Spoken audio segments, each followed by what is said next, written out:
Hello, I'm Jyotika. Welcome to Excelling Psychology. So, the good news is that Cambridge has launched finally IGCSE Psychology, what everyone has been waiting for. No doubt, GCSE, IGCSE Psychology has been available since really long in the EdExcel and AQA boards, but everyone's been waiting for Cambridge to launch it because the reach of Cambridge is much better, it's much wider.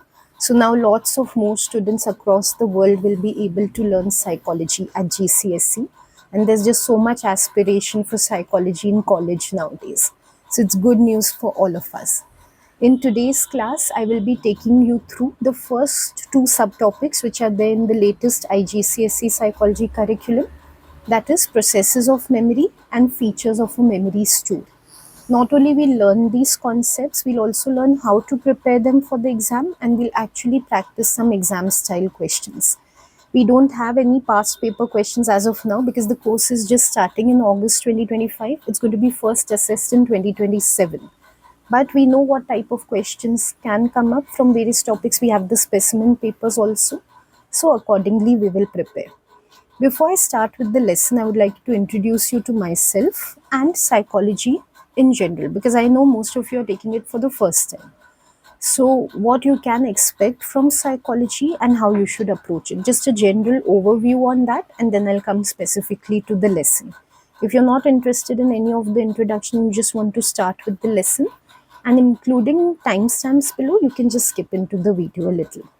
So, first about myself, I have been tutoring students for their A levels in Cambridge Psychology. I'm also a school teacher and subject expert for the same since more than 10 years now.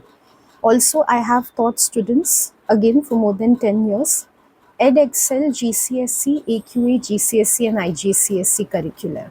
So, I'm very familiar with how GCSE works in psychology. It is very similar across boards, and what we're doing in A levels in Cambridge. That only comes into simplified form in GCSE. So, if you need guidance for psychology, you need someone who has this sort of experience, and you can contact me for your private tuitions in psychology, or if you want me to check your paper practice or any sort of consultation that you want to do for your IGCSE psychology. I'm leaving my contact number and email ID in the description box and pin comment below, so you can reach out to me from there. If you have any queries about this video, you want to give me any suggestions on what I should do in the videos, or anything you want to give feedback about from this video lesson that I'm doing, please leave any of that in the comments box below. My number and email ID is only for scheduling classes. Okay, so that's about me, and you can read more about me. I'll leave my full profile description below in the description box. You can read more about me from there. Even if you go to this channel info, you will be able to find out more about me.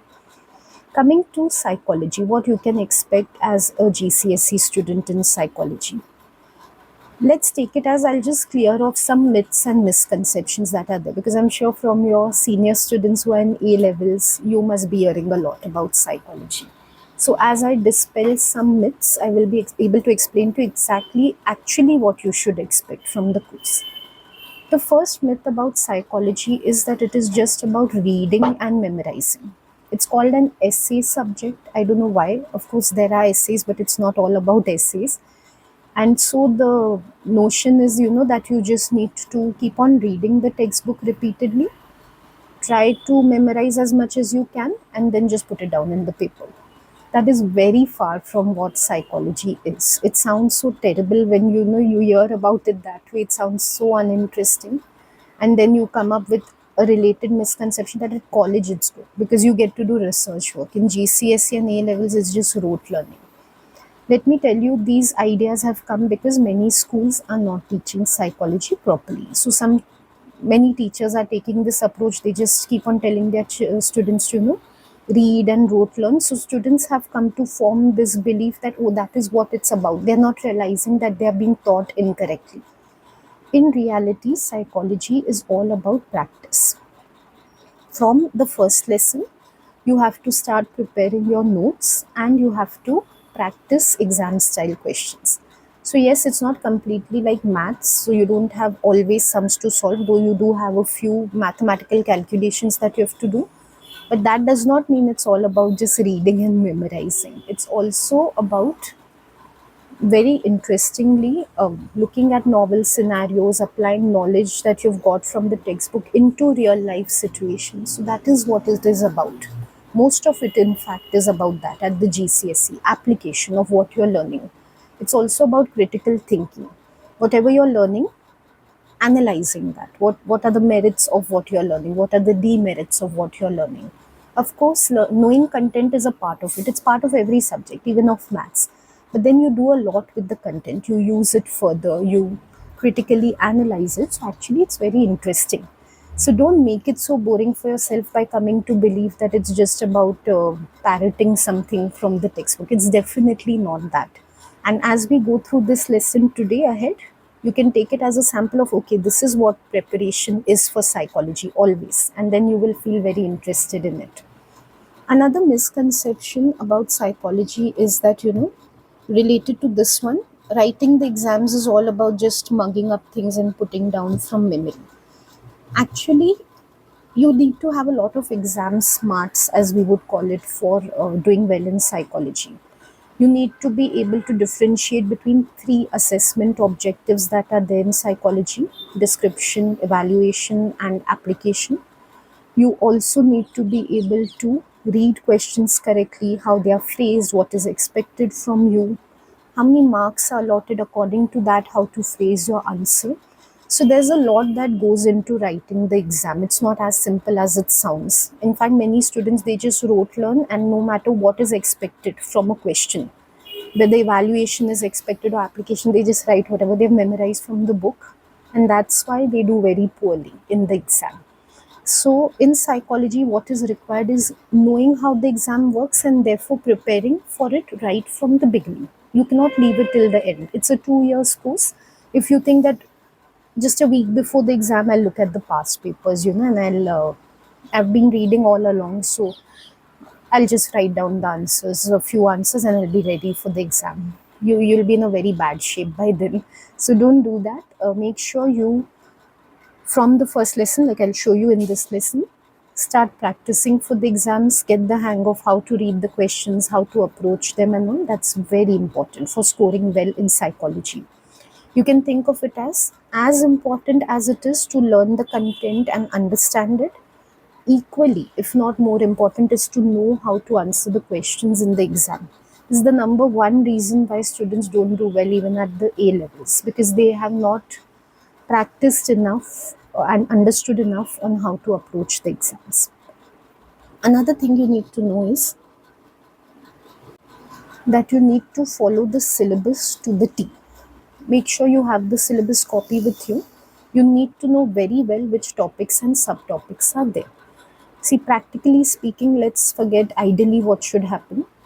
In many schools, teachers just put on these PPTs. See, IGCSE, they haven't started teaching already, but looking at what has been going on along, with other boards and what goes around in A levels, from my practical experience, I can tell you, most probably teachers are just going to put up some PPTs. And because it's a very early course, many are not going to put an effort to actually read what is in the syllabus, and just randomly they're going to teach whatever they feel should come within processes of memory or memory store, like what has been there in other syllabus or A level syllabus. They just take the ideas from them, they will teach. Like, I can give you a simple example. If you look at features of memory store, in most curricula, if you see, input capacity duration is there, but access is something new that has been added in the Cambridge curriculum. Now, what might happen, I'm just anticipating, can't say if this will really happen. Many teachers are not going to see that access is required in the syllabus, and they will not teach about that. They'll just teach about the first three concepts. And then students become clueless about, is access also going to come in the paper? Suddenly, someone tells them one day before or something, or it comes on the paper, and then they realize, oh, that was also there. But they had not prepared for it. One thing is, in many local boards that are there, you have option of leaving out a lot of topics. Like, even if you do 80 or 90% of the syllabus, you can cover everything because there's a lot of choice in the paper. That is not the case with Cambridge. You have to know all topics, all subtopics. They don't give you choices in the paper. So in case you're not aware, something like access can come, and then it comes in the paper, you're not able to answer, you lose your marks. So I'm not saying that you check on your teachers or you monitor on them. That's not what I'm saying. But whenever your school teaches you anything in class, make sure after doing that lesson, you just take a look at the syllabus and just see whether everything has been covered in school or not. If it hasn't, make sure you cover it from your textbook, course companion, from wherever you're learning. Don't leave out anything in the syllabus. Everything in psychology syllabus is very important. Another thing is, as I've told you in the beginning, just to explain a little more on that, don't leave preparation for the last minute. Not only exam practice, many students believe psychology is just about reading and memorizing, so we'll do it 1 week, 1 month before the exam. That's also some wrong information that is going from seniors to juniors. Why that's going around? Because seniors have always learned it in school that way. That is what they've been advised, wrongly advised, and so they tend to continue on that. Don't believe that at all. You cannot leave reading till the last minute. There is very, very little in the paper that they ask you from rote memory. Mostly they assess you on understanding. Even the descriptive objective that is there, description type of questions, they tend to be more about your understanding than writing word to word from the textbook. So if that is the approach you're going to take, I'll memorize everything and I'll be fine. You're going to be very disappointed with that, and you won't be able to manage it in the last minute. Even if you try to memorize everything, it's 2 years worth of curriculum. It's a lot. You will not be able to do it at the end. So make sure you're preparing right from the beginning to avoid all the hassle of having to retake the paper or having to drop the subject later. That happens a lot in A levels. Make sure you're not on that path in GCSE. I do expect that most students who are taking psychology in GCSE do have that long term vision that they want to take it in A levels also, and many want to take it in college also. So always keep that in sight, that I want to do well throughout. Whatever study habits I will develop now at GCSE, they will go ahead with me in A levels, they'll go ahead with me in college also. So not only content, but my habits also I should prepare in a way that they should last for me in the long term. One more thing which I came across recently, I've covered it in another video also. Lots of students are advising GCSE and A level students not to take psychology at all, even if they want to pursue it in college. They are going around telling them, that directly you take psychology in college only, because most colleges don't have a requirement that you do the subject at GCSE or A levels. So some students have been asking me about this directly also recently. I'll share my views with you. In my view, definitely you should take psychology at the GCSE and A levels if you want to take it in college. Now the question is why? To build a strong foundation. Now if you can really understand the curriculum well, it's going to take you very far in college. In the sense, just imagine there are two students doing psychology at college. One who's done it in GCSE and A levels, the other one who's doing it first time in college. No doubt both will do very well in college. I'm not saying that. But the one who's done it in GCSE and A levels is already so strong on the basics that they can spare that time to do more reading, more learning, maybe take a few extra courses more in psychology to become even stronger in the subject. While the one who's taking it for the first time is going to need more time to build on the concepts, and also they won't have that much time to do anything more beyond the syllabus in psychology. So when you know you want to do something, you have passion for something, why not prepare for it in a way that you can take most advantage of in future? That's what I feel. Also, psychology builds on itself. Today, whatever you're learning in psychology, like you're going to learn about processes and features of memory, the same topics you're going to learn in A levels and college also. Now that will make you wonder, then why should we do it now? Because depth increases with time. The topics remain the same, breadth remains the same.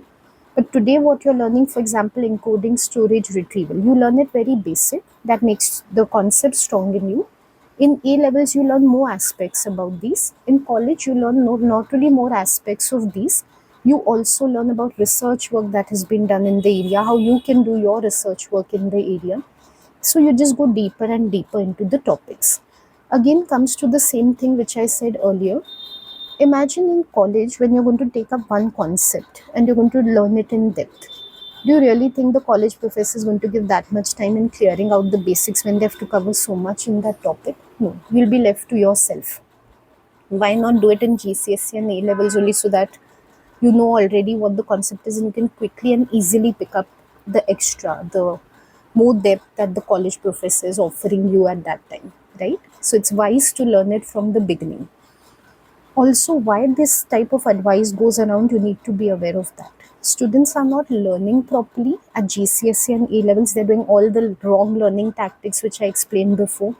Rote learning, leaving it for the last minute. Then they're not doing well in the exam. They're getting frustrated. Then they're telling you don't take psychology. So they're not telling you not to take it because actually it's a bad subject. They're telling you not to take it because unfortunately they did not have a good experience of it. Don't go by someone's personal opinions to take decisions about what's important for a lifetime. Think rationally, think for your future while deciding. Don't think according to mistakes that other people have made. And one more reality before we go ahead related to this. There have been students going by this wrong advice, they have not taken psychology in A levels and they really regret it later because they took some other subject, they didn't do well in that also. There's no guarantee that if you don't take psychology, you will do well in another subject. You don't do well in any subject unless you learn properly what that subject is about and you practice correctly for it. So don't drop psychology to take something else and to have an equally frustrating experience in that. Like, what sense does it make? Instead, the solution to everything, take the subject of your choice, get the right technique, right strategy of learning it, and then there is no room for disappointment at all.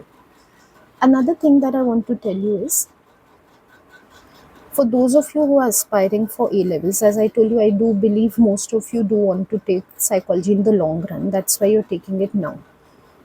You're really going to be benefited from the GCSE course because not only the content carries over, like I told you, the concepts become deeper.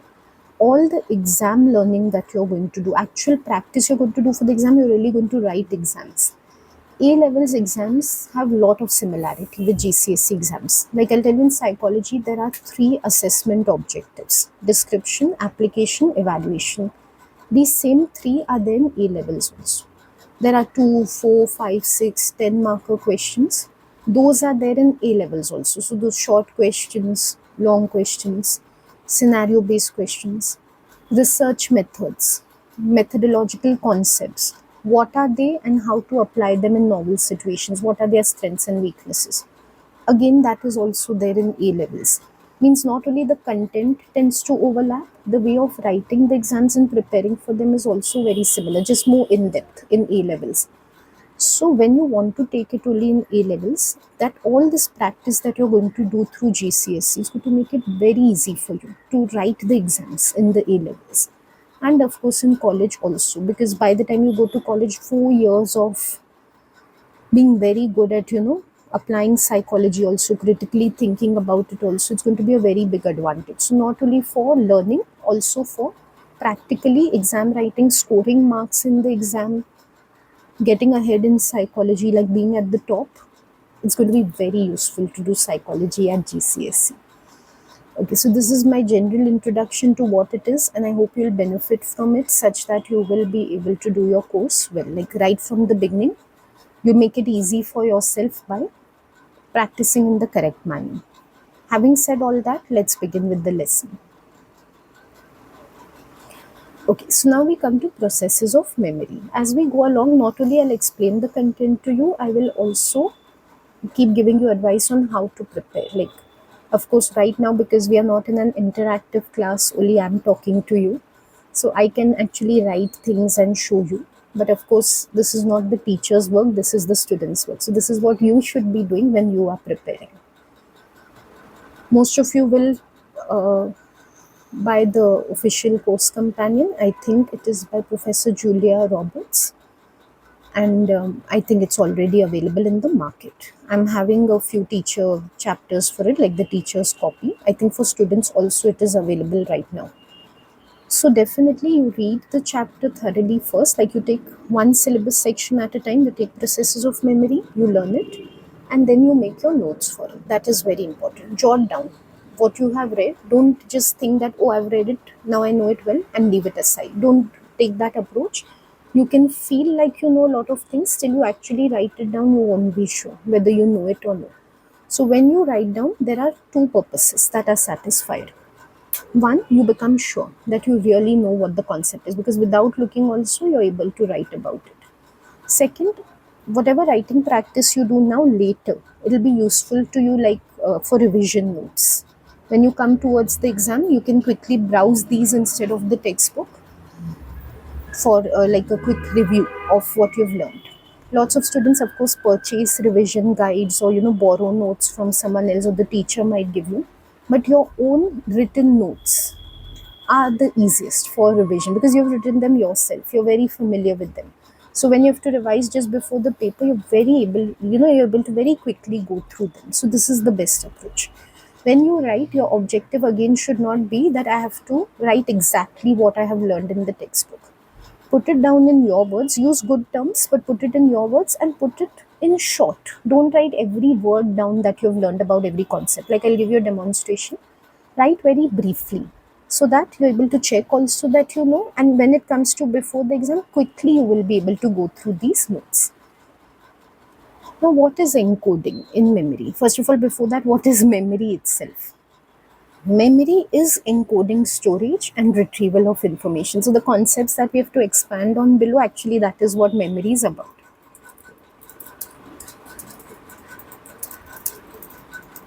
So when you're preparing your notes, you don't even need to write complete sentences, just the main points you need to write. So now what is memory? Three fancy terms we have used for that, but what does it mean exactly? So as we expand on the concepts, we will be able to understand better. It's beyond the scope of this lesson, but just for your understanding, I want you to know. Psychology is the science of behavior. We study literally how people act in a scientific way, doing actual research, like we have evidence for whatever we claim. That is psychology. So now within psychology, there is this area which is called cognitive psychology, how the mind works, mental processes, how they work. Basically, we are looking at that, and memory comes within that. So, mentally, when we encode, store, and retrieve information, we call that memory. It's a cognitive or a mental process. It is one type of behavior. Many psychologists look at internal processes also as behavior, what is happening in your mind, or ultimately translates to behavior. Like today, if you remember something well, say your course content, tomorrow you're able to put it down in the paper well. So your exam behavior which is there, like writing the exam or doing well in the exam, it's dependent on this cognitive process which is called memory. So that is why this is an important topic in the science of behavior, which is psychology. So now let's understand exactly what this is. We all understand memory. We use the term memory all the time, right? In everyday life we say things like just slipped my memory. Okay, but technically, what is it? Now we get to see thoroughly what exactly do we mean. Encoding means whenever we are exposed to some information, we take it in a form that we will be able to bring it to mind later. So it is just like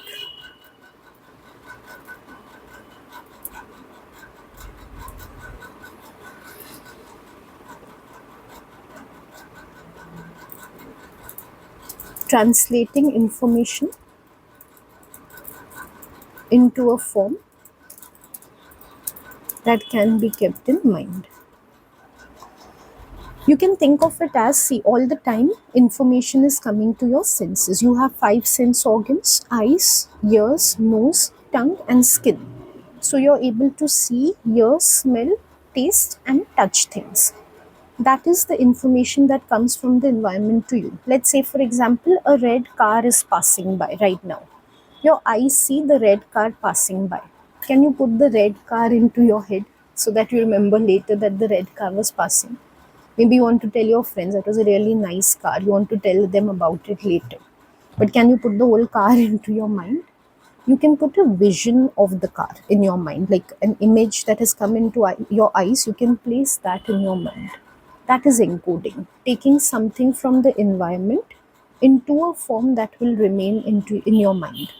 It's actually a little more complex than this. When we take in something from the environment and hold it, our brain cells, in what form they can hold information, which is like an electrochemical form. Actually, it has to translate into that. Like I told you, this is GCSE. We don't go into that much depth. That is something you'll learn about in the A levels later. So as of now, you can just know whatever information is there from the environment. Basically, any sight, sound, smell, just taking it in a form, like I gave the example, an image that can be held in your mind. That is known as encoding. Again, little beyond the scope of this, but just for your knowledge, you can know. Cognitive psychology has always been based on like models, computer models, trying to explain how the mind works, just like how computers work and all. So, supposing you're working on a computer file and you want to write down maybe what you've learned in class today, you want to type it out. How did you learn it in class? Your teacher told you, you listened to that, but that is not how you can put it in the computer. In the computer, you have to put it in text form by typing it out and saving the notepad which is there on the computer. So you put the information in a form that the computer will be able to hold it for later. That is encoding. So the same thing applies here into how your mind works. Encoding is putting information into a form that you will be able to hold on to for some time. So for an example of this, we can just say holding onto an image of a red car, sorry, not holding on, an image of a red car that was seen is kept in the mind. So that is encoding. I'm just trying to keep it as simple as possible given that you are in GCSE. Next is storage. Storage must be the simplest thing to understand about memory. Storage means keeping or holding information for some time. Whatever information has been encoded, like you have encoded an image of a car for your mind.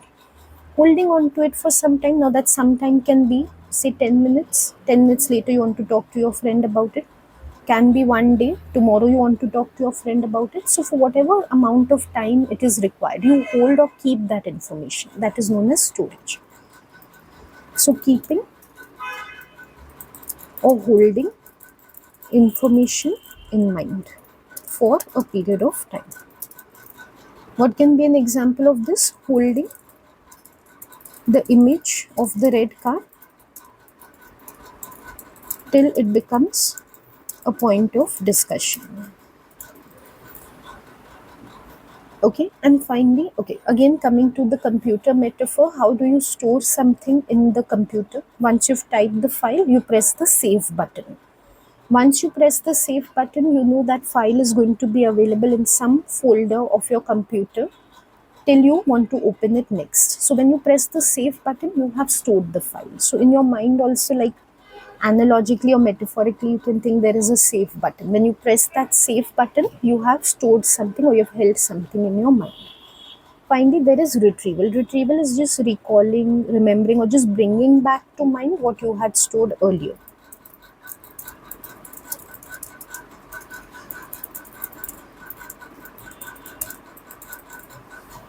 Okay, so at the time of, say, you're talking with your friend, you are remembering the red car that you had seen passing by and you're telling her that it was beautiful. At that time, what are you doing? Perhaps you had seen that red car one day earlier. Now you're telling her about it. So that one day storage, which is there of the red car, now you're bringing it back to your mind so that you can discuss it with your friend. That is known as retrieval. So bringing back the image of the red car to mind to discuss about it. So let me just summarize what memory is. Memory is a full process. Many times we just think about the last part, retrieval, bringing back something to mind. That is what memory means to us, remembering something. But now we see it's a full process, right from first encountering information to recalling or remembering it later. So what is memory? It is firstly encoding or putting information from the environment in a way that the mind will be able to hold it, then storing or keeping that information in the mind for some time, and then retrieving or bringing it back when it is needed. These three processes together form what we call memory. Now, of course, GCSE level is easy, it's simple, it's more about understanding the base concepts. But just make sure you keep on using good terms when you're even making these notes. You don't need to make full sentences like you can see I have done here.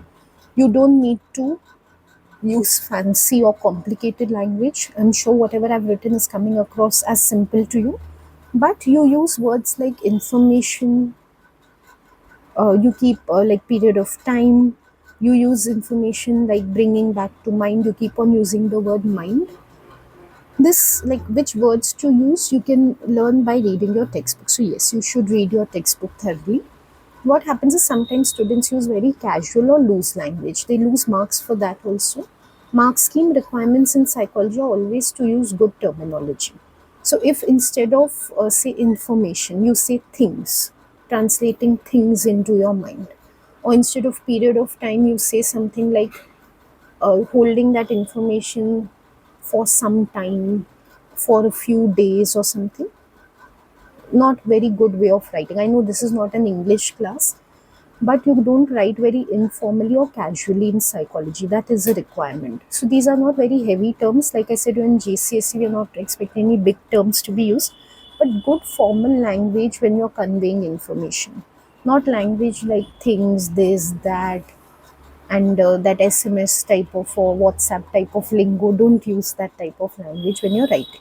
So when you're preparing your notes, only keep on using good language so that you get a habit of it. Anytime students feel notes are for my understanding, so I'll write it anyhow. I'll write informally. In the paper, I'll write formally. Practically, that doesn't happen. If you keep on writing in bad language, you get used to it, and in the paper, you end up using that only. So make notes in easy way, but don't make it in an informal way. Make it in a way that will actually help you in the exam. So now we've understood what memory is. In the science of behavior, which is psychology, it's a mental process, it's a way in which the mind works, a way in which we encounter information, bring it to a form that we'll be able to hold it, keep it for some time, and then use it when the time comes. That whole process is known as memory. Now we saw one of the processes of memory is storage. That means we keep information somewhere. Often memory is explained as the file drawer thing also, like file drawer analogies used to explain memory. Today, if you have written a file, handwritten it, that is encoding information, very similar to the computer analogy that I gave before.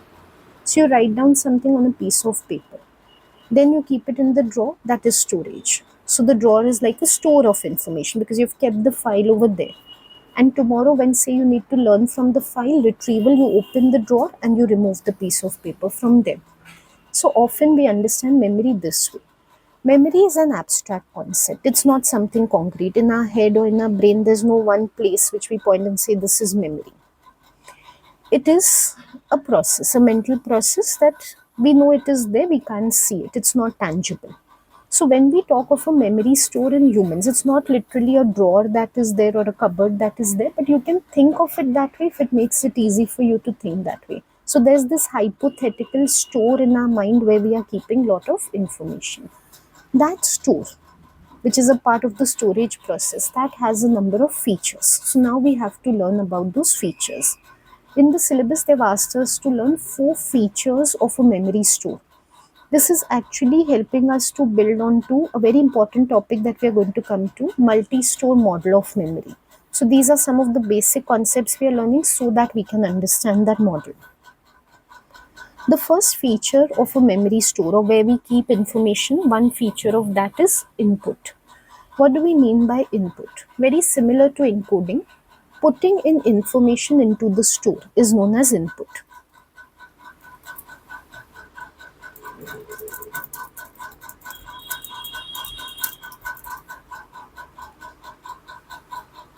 Why this is important? Like you'll think this is about encoding. Why is it coming in store? In whatever form you're putting, information is going to be held in that form only. Means the store is going to hold information in the way that it has been encoded. That's why we need to know about input. So putting information into the store is the process of input. It's one feature. In what form have we put it in the storage? 3 forms are there in which we can put information into storage. One is acoustic. Acoustic just means through sound or through listening or hearing. Another is visual, which means through seeing or through vision. through sight, and another is semantic through meaning. As I told you, actually all of this links to the multi-store model. But what right now what we'll understand is wherever this drawer or the store is there in my mind, which I'm calling memory, I can put information into it either sound based. So supposing I'm reading something right now, say I'm reading what is on the screen, feature, meaning, types. It's as if I'm talking to myself when I'm reading, I'm talking to my mind, feature, meaning, this. It's going like a sound into my memory. So that is called as acoustic input. I have stored information acoustically according to what it sounds like.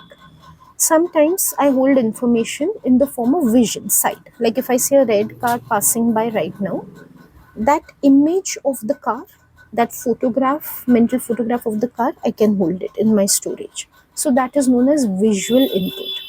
And then finally, there is semantic or meaning based input. Most of the times you will realize whatever anyone tells you or whatever you read about, you don't remember it verbatim. You don't remember it word to word. You tend to put it into your own words and then you remember it. That is known as semantic input. For example, your teacher tells you what memory is, encoding, storage, retrieval. Then she tells you what encoding is in her words. So she tells you something like it is transforming information into a way that can be held by the mind. But how you remember it, not in exactly these words which she said, but you remember it as translating the information in a way that the mind understands, right? So some of your own wording, some of your own way of putting it down. So what you are saying and what the teacher is saying is the same thing. The sense is the same, just the way of understanding is a little different. That's known as semantic input, your understanding when you put it into the storage. Okay, so there are three ways of inputting information into the storage. This is one form of a store, one feature of a store. The next feature is capacity. Capacity refers to how much information can the store hold.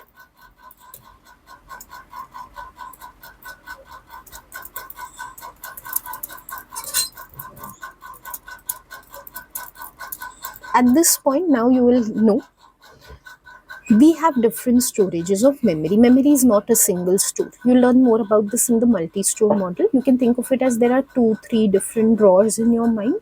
All are stores of memory. So some stores are such which can hold little information. Some stores are there which can hold a lot of information.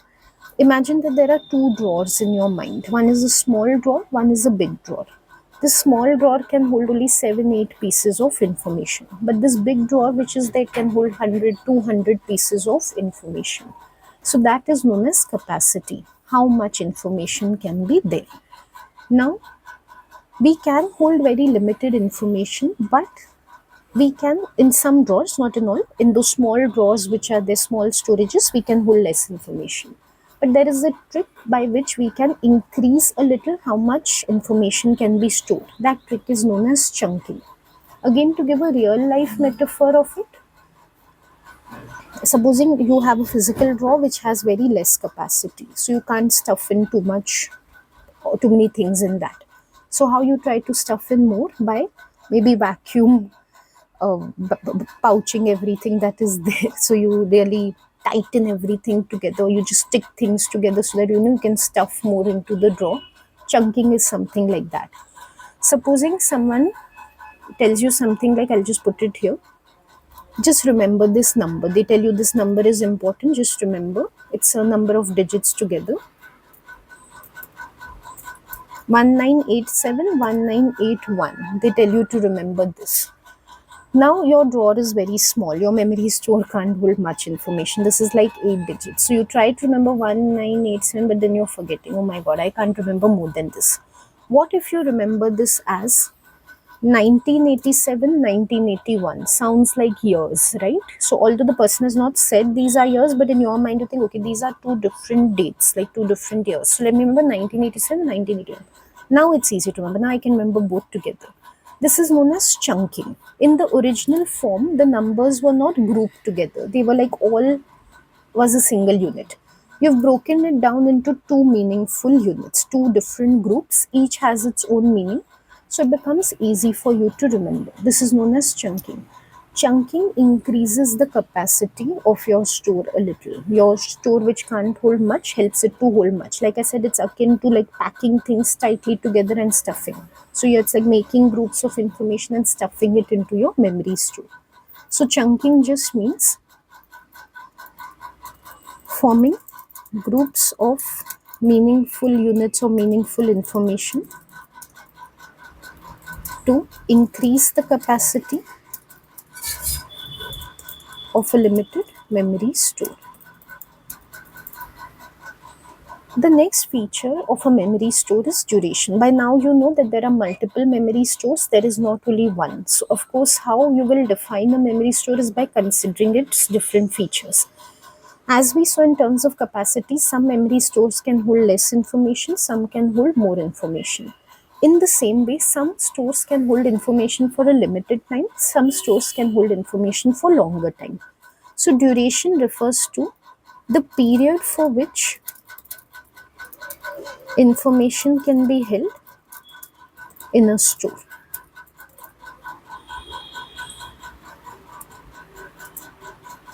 Okay, think of it as, if I have to give you a real life example, you have a weak drawer, you have a drawer made of plastic maybe. So if you put in some heavy stuff into it, it'll break down very soon. So maybe it'll hold that for a few days, the stuff which you've put, and then the drawer will break and all the stuff will go out of it. But you have another drawer which is made of wood, or it is made of metal, it's really strong. So all the stuff that you're going to put on it, even if it weighs more, that drawer is going to last forever, it's going to hold all that stuff forever. So some of your memory stores are such which can hold information for a very limited time. These are called temporary stores or short term store, as you will see in the multi-store model. It's like sometimes you just try to rote learn something, you just keep on repeating a phone number and you forget it after say 30 seconds or 1 minute or something. So that number, we will say it was in your short term or temporary store. That's why you forgot it so fast. But some information you'll be able to remember, even something that happened to you 10 years back or 20 years back. Maybe 10 years back you celebrated a very, so 20 years, you must not be 20 years, I'm sorry. Say 5 years back or 10 years back. So supposing 10 years back, you had an amazing birthday party, very memorable. So you remember it even today. So just see, a phone number you could forget in 30 seconds. But a birthday which took place 10 years back, you remember it even today. So of course, there is some store in your mind which holds information for very less time. And there is some store which is remembering what was done 10 years back also. That has a longer duration compared to the other one. Okay, in duration, we don't have any further type or sub-process, so we just have to know the meaning. Finally, there is access. When do we say we are trying to access something? Like on your computer, you have so many files, someone tells you look out for this file, you say I can't access it. Or you go to your social media account, Facebook, Instagram, you say today I'm not able to access, they're telling me put in the password, I don't remember the password, so today I can't access my account. Access just refers to availability, how easily something is available to you.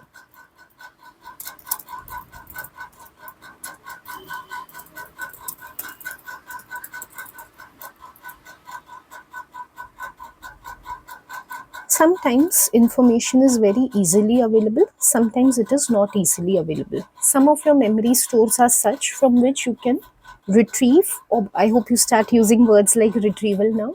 So some stores are such from which you can retrieve or bring back to mind information very easily. For example, the temporary store which is there, say you're just going on repeating a number in your mind, a phone number, and then someone tells you, tell me, what is that phone number? Immediately you tell the person. Why? Because you've been repeating it so long now that you're able to say that. So it is, you'll say that phone number was easily accessible. Some information is such, some stores are such that it's very difficult to access information in them. So say someone asks you what happened 5 years back in some random friend's party which was there. You think long and hard about it. Some things you can remember, some things you can't remember. So you would say it's not easy to access what happened at that time. Many things in permanent stores are not easy to access, but this is not saying that temporary stores are easy to access and permanent are not. That's not the case. Depends on the type of information. Now in the syllabus for access, they have spoken about automatic access. Automatic is the first example which I gave, something that comes to mind very quickly without effort.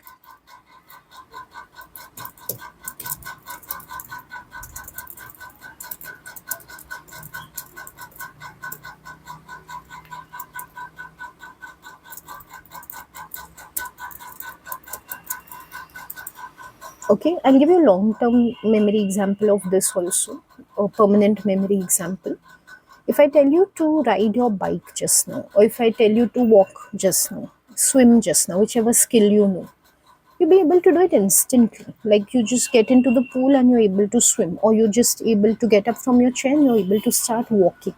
You really have to remember first, how should I walk? Should I put my right foot forward first? Should I put my left foot? You don't think that way, right? You just get up and start walking.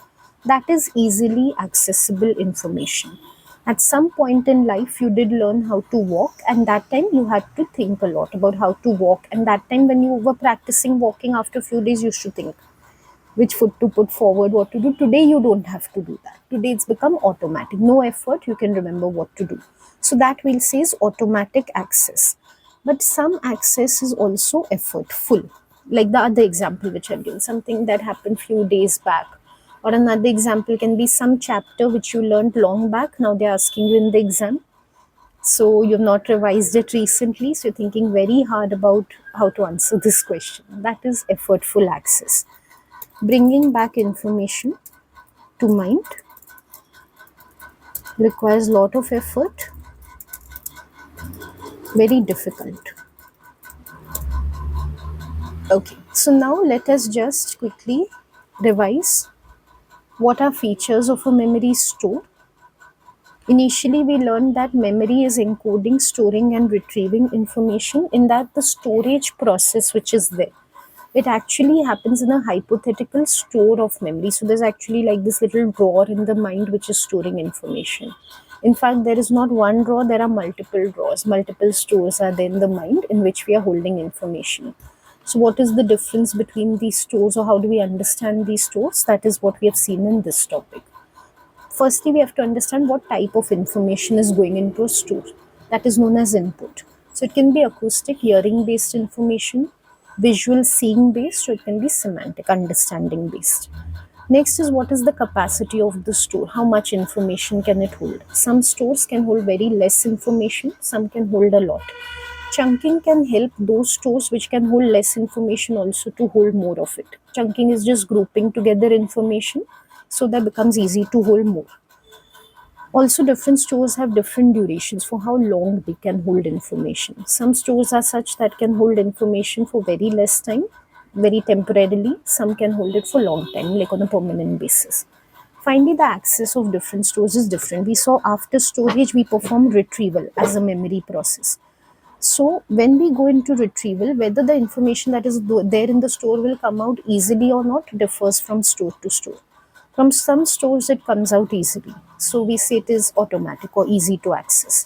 From some stores, it comes out with a lot of effort. So, we say that it's difficult to access or it is effortful. Okay, as I told you right at the beginning, not only we have to learn the content, we have to practice for the exam right from the beginning. So now I'll give you a demonstration for this lesson, how you can practice from an exam point of view from right now. I was not able to find any particular questions in the specimen papers from these subtopics. As I've told you, all subtopics are important. Just because it's not there in the specimen paper doesn't mean they're not going to ask about it. They are going to ask about it. So then what we do, we do mock exam style questions. Because we don't have questions available, we do practice questions. So now let us do that, and worry not, these are exactly like what can be asked in the exam.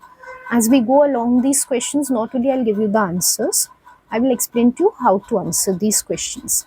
Because the objective is not to make you memorize some answers on this topic, it is to help you to learn how to answer, to be ready to answer all type of questions. Anytime, from any book, from any video of mine, of anyone else, you're learning for your GCSE course, make sure you learn the how of answering questions, not the what. No amount of memory is going to be useful to you.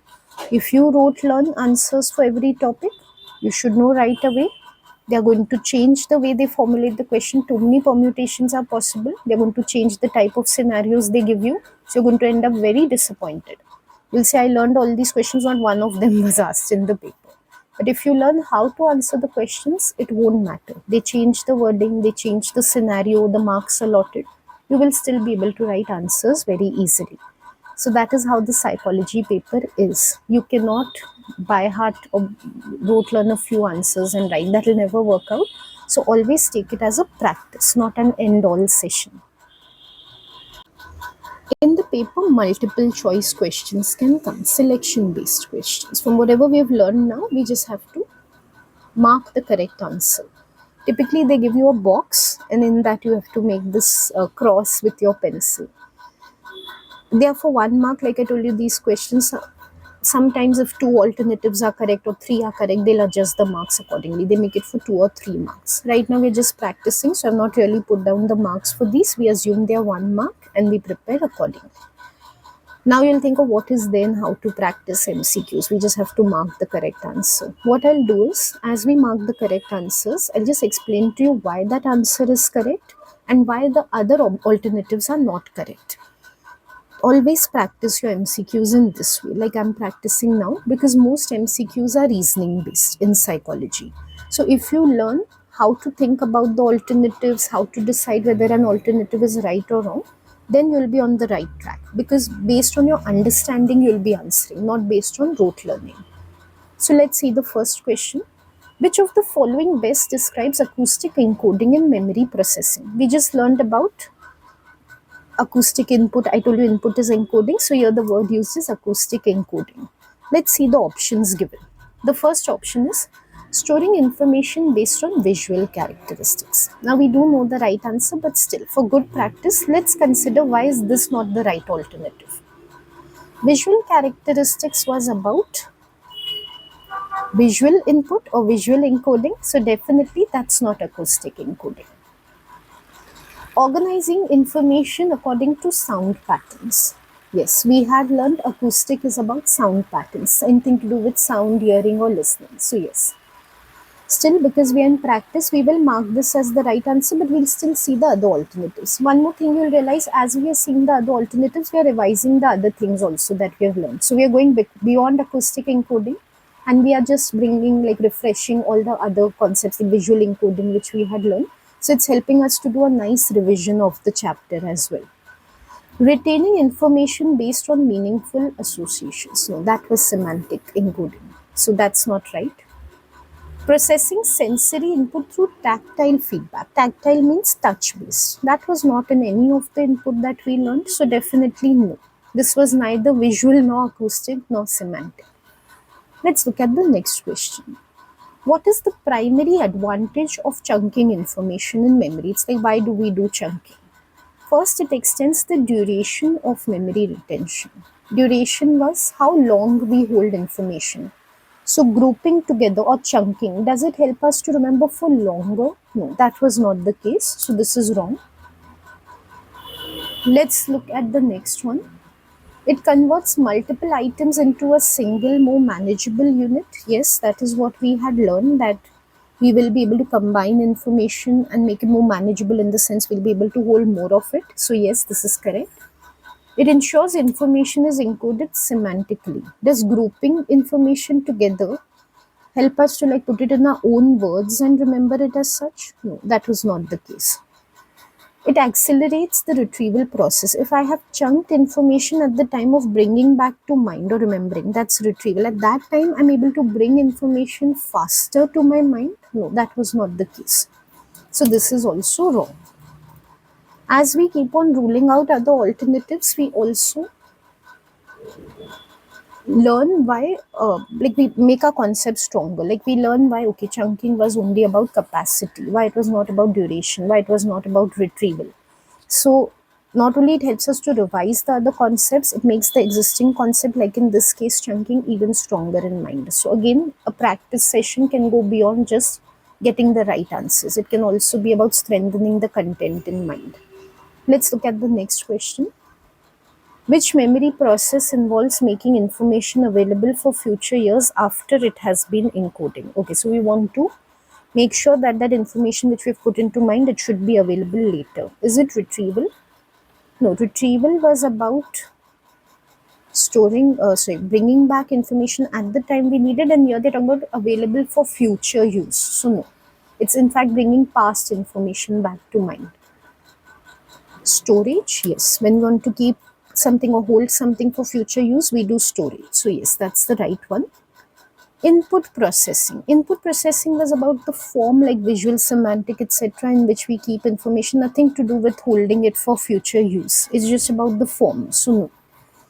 Sensory integration, we didn't even come across this concept, and sensory integration would just mean that whatever I'm seeing, hearing, like things which are coming from different senses, I'm putting it all together into one episode or one whole. So no, this was not something we learned about and doesn't seem related to holding for the future as such.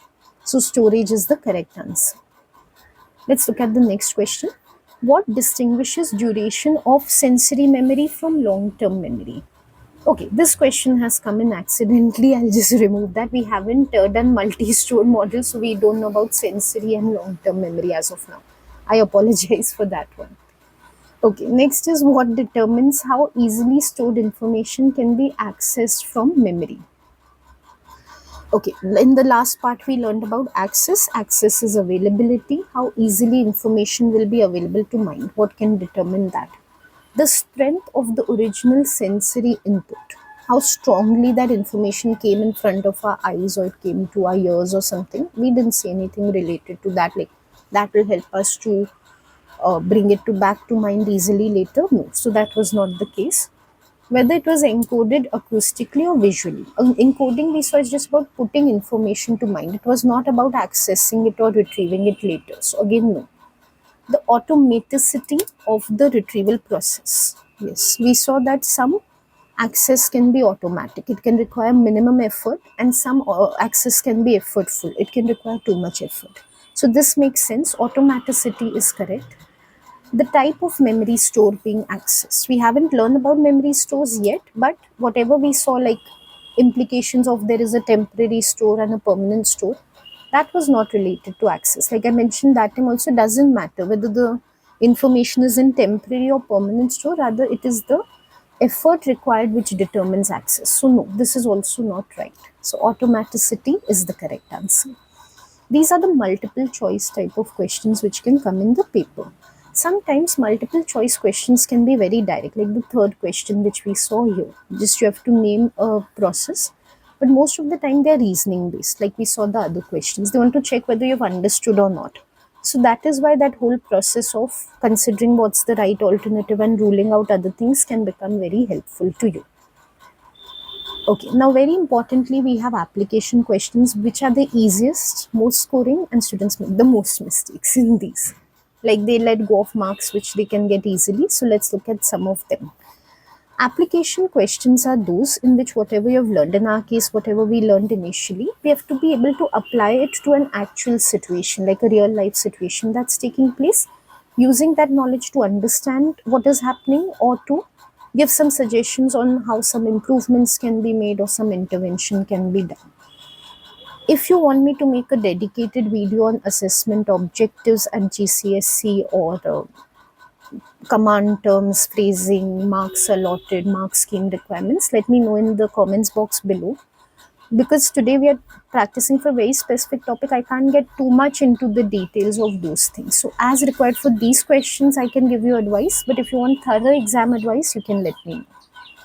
Okay, what we should do for application type of questions is, first thing, read the scenario completely carefully. And as we are reading the scenario, we just keep on marking, like we just keep on because here it's just a practice paper, we can mark also. Otherwise, in mind, in exam paper, don't write anything. But in your mind, just keep on noting what you're coming across immediately. Like don't wait to read the whole scenario and later start, marking what is there. Right from the word go, as in when you're understanding, okay, this is the concept being used here, this is the concept being used here, just keep noting that. So I'll show you how to do it. Ayan is learning how to ride a bicycle. His father shows him how to sit, pedal, and balance. Ayan watches closely and tries it. Ayan watches closely and tries it. When we watch something closely, it's like seeing something. What did we learn about seeing? Visual input or encoding. He's seeing closely and he tries it also. Means somewhere he's encoded that information. He's put it in a form that his mind can remember about it.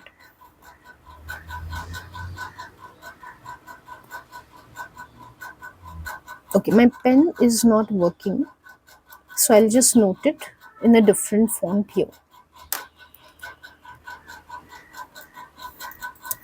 Okay. So this is just to keep on relating what is given with what we have learned. We keep on noting, make answer writing easy. Later that day, he tells his mother how much fun it was. Later that day, he tells his mother how much fun it was. Retrieval. He's bringing back to mind what he did previously with the cycle, and that is what he's telling his mother. So he's retrieving that information. The next morning, Ayan wants to ride again, but when he gets on the bicycle, he cannot remember how to start pedaling and keeps falling. Failure of retrieval. Again, to do with retrieval, only that he's not able to do it. This is more about access, in fact, right? Among in the retrieval thing, also, this is about access. It seems it's effortful to bring that information to mind. That's why he's not able to bring it fully, and he's going on falling when he's trying to do that. He says, I saw dad show me everything and I even wrote it yesterday. Why can't I do it now? So, again, access failure or retrieval failure is there. Identify which memory processes explain Ayan's experience. As we have read through the question, for our own knowledge, we've understood what is happening with Ayan. Now, how to put it down into the paper, make sure we get full 6 marks. What is the answer writing style? We are going to learn about that. First thing is, rough rule of thumb, when it is 6 marks, there are going to be some 3 concepts that they're asking you about, each word 2 marks. They don't give more than 2 marks for a concept. We have in fact noted that there are 3 concepts here. So for each of those concepts, we need to give 2 sentences or 2 points to get 2 marks each.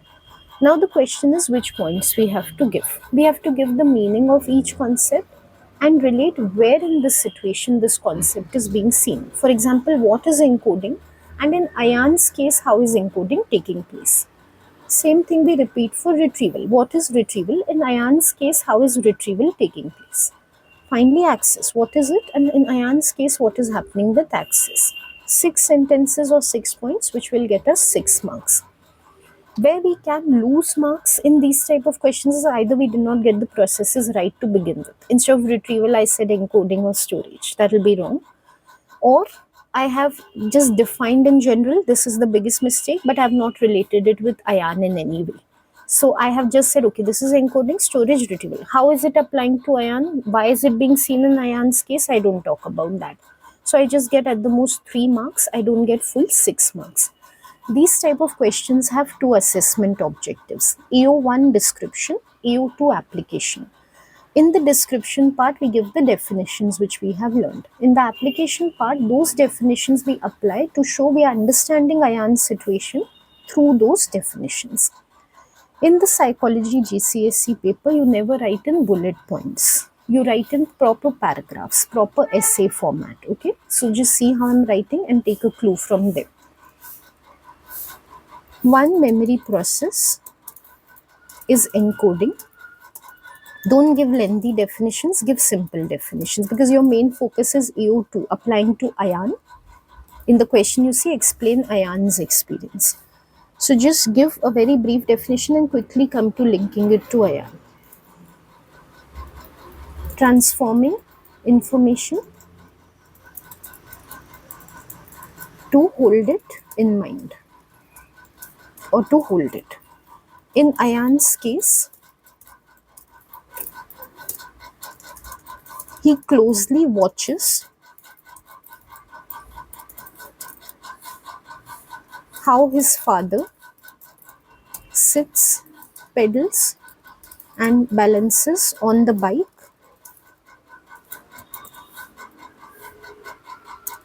which is encoding of the information.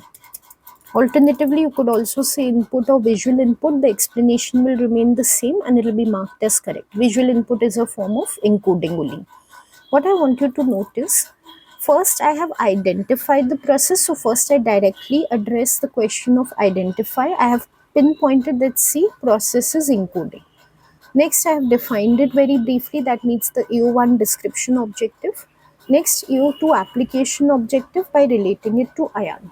This is the key one, like I told you. AO2 is the main thing. How you can think of it is, I have to use wording from the scenario to explain this concept. So you can see the sit, pedal, balance, those wordings I have used in the answer. Make sure some wording from the question is there in your answer. That assures that you are doing AO2 correctly. Alternatively, if even that is difficult for you, you can think of it as because. So you could begin your sentence with Ayan is showing encoding because, and then you can take something from the passage, even if in your own words you can explain that. That is known as linking or relating with what is given. As I've told you, if you want me to make a dedicated video on these, like say how to write AO2 answers, you can let me know. Alternatively, for A levels, I've already made such videos on my channel. You can look at those also. It's not going to be very challenging. I know you're in GCSE or not in A levels, but very similar principles apply to you also. So you could make use of that as well. In the same way, same thing I have to keep repeating for all. So in the same way, I'll talk about the next two processes also. Another process is retrieval. Bringing back information stored in the past. In Ayan's case, later in the day, he tells his mother how fun the bike was,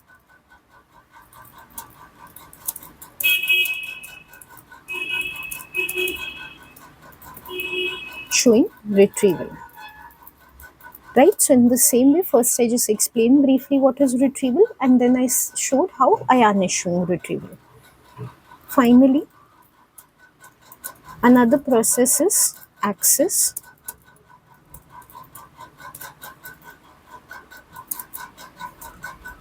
I know some of you must be thinking technically this is a feature of a memory store. It's not a memory process as such, but even features of the stores is coming within the memory processes topic.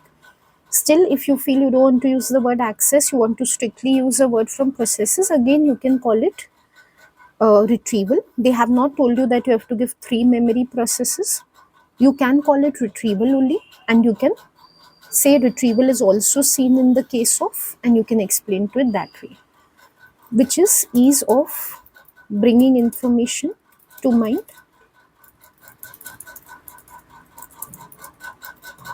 Ayan finds it effortful to remember how to pedal and he keeps falling, meaning it is difficult for him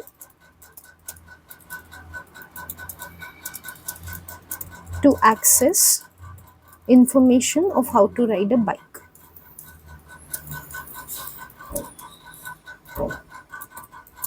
Okay, so these are the processes of memory that are outlined in the situation. Now we have other situation based questions also. In my classes also, mostly I emphasize on doing practice of situation based questions. I will show you description questions also, but if there are those simple questions, what is encoding? For example, on the table we have written the definition of encoding and we have written an example. So those two only, if we put in proper sentences, we are able to answer a descriptive question like what is encoding. So I don't feel too much practice is needed of that. When we make the table only, it's like we've practiced those type of 2-marker questions. What is encoding? What is storage? But of course, scenario based questions, the more you practice, the less. That's what I feel like. You need a lot of practice in that because there's no predicting what scenario will come in the paper. So more you practice these type of questions, the better you get at it. Like there's no option leaving practice. They are unpredictable in that sense. You know which concepts can be asked for application, but the scenario exactly you can never predict. So practice of many different scenarios gives you like broad exposure, which will really help you. Okay, so let's come to question 7. Zara is studying for her spelling test. She looks at each word and says it loud many times. For the word elephant, she repeats it again and again until she feels ready. The next day during the test, she tries to remember how to spell elephant. She closes her eyes and softly says the word to herself, hoping to hear it in her mind to figure out the spelling. Identify which type of input explains Zara's method of remembering it. We have learned about three types of input: visual, acoustic, and semantic. In Zara's case, I forgot to mark as we were going along, but she's hoping to hear it in her mind. That is the key phrasing.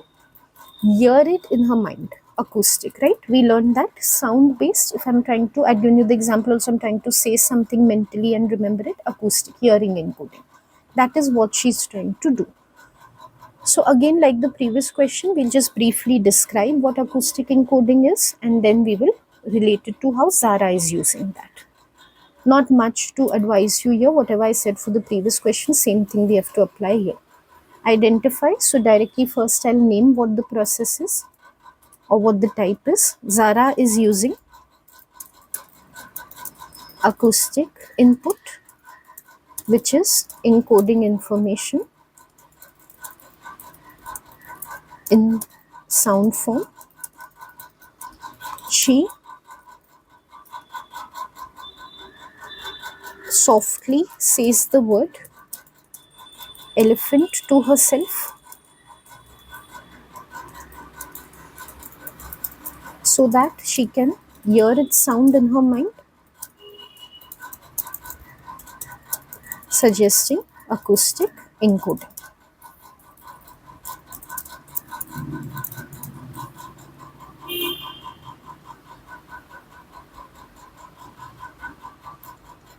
Okay, how they mark in the paper, I'll just quickly show that also. They've asked you to identify. First mark they'll give you for identifying. They put a tick like this. Sound form, right? Okay, linked to Zara, correctly linked. Yeah, words are used from the situation. Elephant, sound in her mind, all that is used. Another tick. So 2 out of 2 marks. This is how they score you. As I told you in the beginning, it's not opinion based marking in psychology. Many people have a misconception. If the examiner likes your answers, they will give you full marks. If they don't like your answers, they will not give you marks. The board has not left it to the examiners that if you like answers, you give marks. If you don't like them, you don't give marks. They have certain criteria that they have to meet. First criteria is it named correctly? There's one definitive answer. Zara is definitely using acoustic encoding. So has this person mentioned acoustic? Yes. Is the definition correct? They have these definition lists with them. Yes. Acoustic, whether you say it is encoding, listening, sound form, correct. They will mark it as correct. Has she related it correctly to the situation? Has she used wording like, has she shown where Zara is using acoustic input? She's speaking to a mind. That is the key sentence. Has it been linked to that? Yes. So this is how they look at your answer and they give you marks. It's not subjective how they do it. Okay, let's look at the next question. Dane is filling out a form at the doctor's office. When he's asked for his date of birth, he answers it immediately without thinking. But later, when he meets an old classmate, he struggles to remember the name of another boy who sat behind him in school. He struggles to remember the name. He says, I know the face, but I can't remember the name. Identify what memory process is being shown in Dane's experience. He knows the face, but he can't remember the name. Access issue again, right? Difficult to bring back something in mind is always an access issue. Also, when he says, just for your knowledge, you don't need to write about this, but he knows the face, means in storage, the face is there. He just can't remember it. Access issue. Access and retrieval are very close. So even if you use the term retrieval, it's going to be correct. It's just that access is more specific to finding it difficult to bring something to mind. So I would prefer to use the term access. I know some of you will get confused with memory process. I'd like to reiterate. The features of memory stores which we have seen, they are also memory processes only. So it's perfectly right to give that term access. There's nothing wrong with it. Still, if you're finding it challenging, you can use the term retrieval.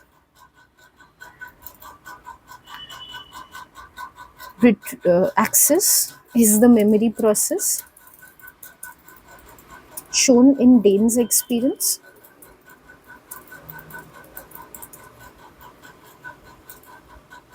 Dane does have the face in mind, but He is finding it difficult to remember the name,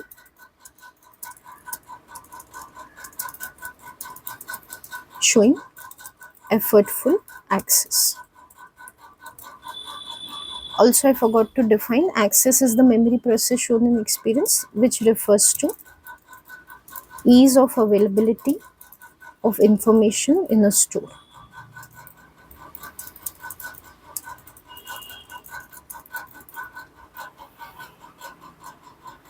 Okay. One thing I want you to note, as I've said, you have to use wording from the situation. That is true. Besides that, you also link whatever you write in the description sentence to an application sentence. In description, you're saying it is ease of availability of information. So in the next sentence, you should indicate how ease is there or not there. So not only you have to talk about Dane, whatever he's doing or whatever is happening with him in that situation, how it shows that there is either ease or difficulty in access, you have to point that out. So another way of thinking about application questions is you are sort of integrating or combining what is given in a scenario with what is the general definition of a concept. You're bringing them both together using the scenario as an example or a link between the two. Okay. These were some scenario based questions. Make sure you practice a lot of them. I'm sure revision guides will come out, workbooks will come out, the textbook has questions. Keep on practicing them. That is key to doing well in psychology. Next is outline the difference between capacity and duration as memory processes.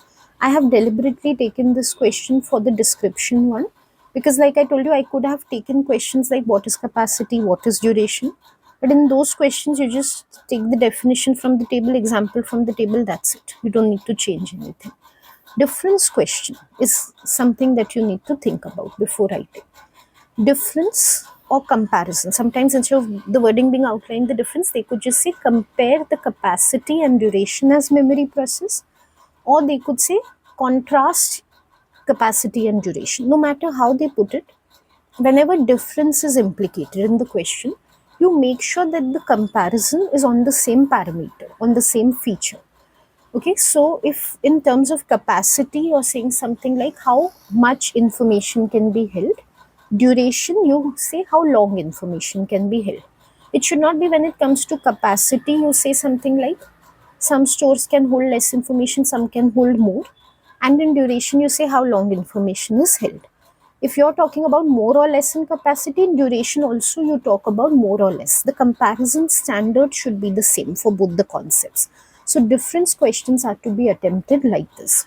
Also, you have to look at the marks, it's 4 marks. So if you just say capacity is this and duration is this, you don't get 4 marks, doesn't justify. Why should anyone give you 4 marks for writing one line on each? You just get 2 marks.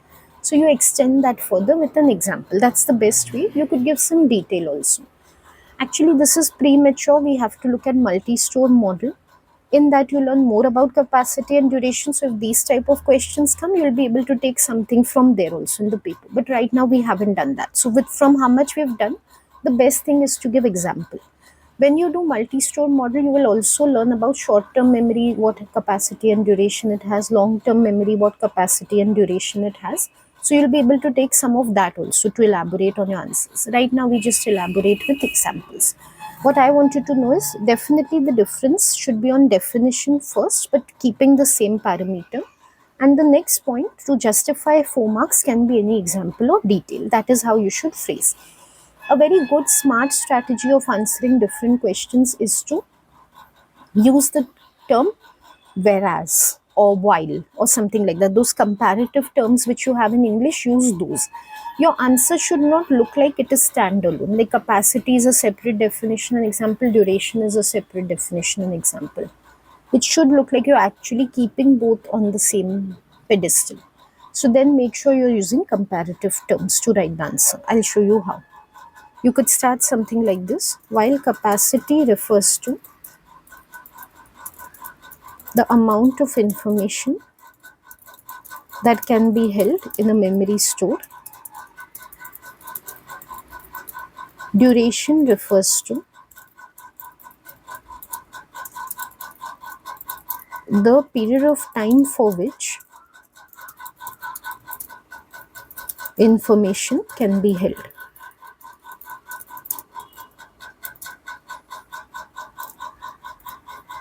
So you can see here I have taken amount of information, here I have taken period of time, right? So direct comparison on the same parameter. It is to do with information in both. Also, I have made sure to include in the same sentence only by using the conjunction while to combine the sentences. Alternatively, I could say capacity refers to amount of information, whereas duration refers to period of time for which information is held. So these terms like while, whereas and all, they make it easy to write the answer. For example, same parameter we are going to use and give the example also in a comparative way. For example, capacity of a memory store can be of a few items or a large number of items, whereas duration can be for a short time or a long time. In case you are seeing this video after doing your multi-store model, then the example can be more concrete. You could say something like capacity of short-term memory is 7 plus or minus 2 items and of long-term memory is infinite, whereas duration of short-term memory is 18 to 30 seconds and capacities and duration of long-term memory is unlimited. You can do that, but right now because we haven't done, I've given it in generic terms. Like some stores are like this, some are like that, and some durations are like this and some are like that. So that can be an example.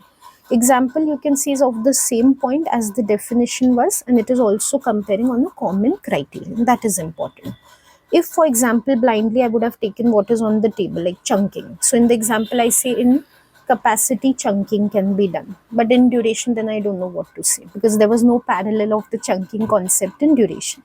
That's why it's important to maintain a common standard while comparing two concepts. It should not change with another concept.